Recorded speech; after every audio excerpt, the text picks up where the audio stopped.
أعوذ بالله من الشيطان الرجيم بسم الله الرحمن الرحيم من الذين هادوا يحرفون الكلم عن مواضعه ويقولون سمعنا وعصينا واسمع غير مسمع وراعنا ليا بألسنتهم وطعنا في الدين. موږ عرض کړو چې د يهودو اهل کتاب قباحتونه په دې حصہ کې بیانېږي. دې آیت مبارکه کې د هغوی څخه خاص قباحتونه ذکر کړي.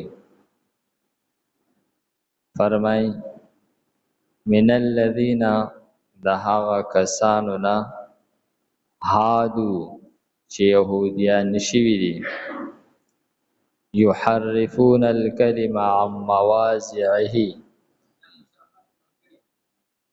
بدلول کوي کلمو لرا کلمې بدلی د خپل ځګونو نه. دا بدلول یا په تورات کې کوي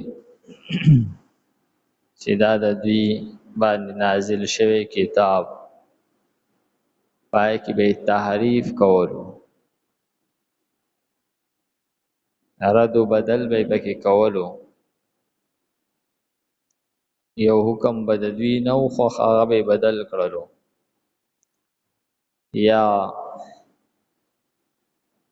تورات کې به چې کوم ځای د نبی کریم صلی الله علیه وسلم صفات بیان شیو نو هغه به دوی بدل کړل. او یاده ده چې د نبی علیه السلام په مجلس کې به چې کومې خبرې واورېدلې نو هغه به بل شان بیان کړلې،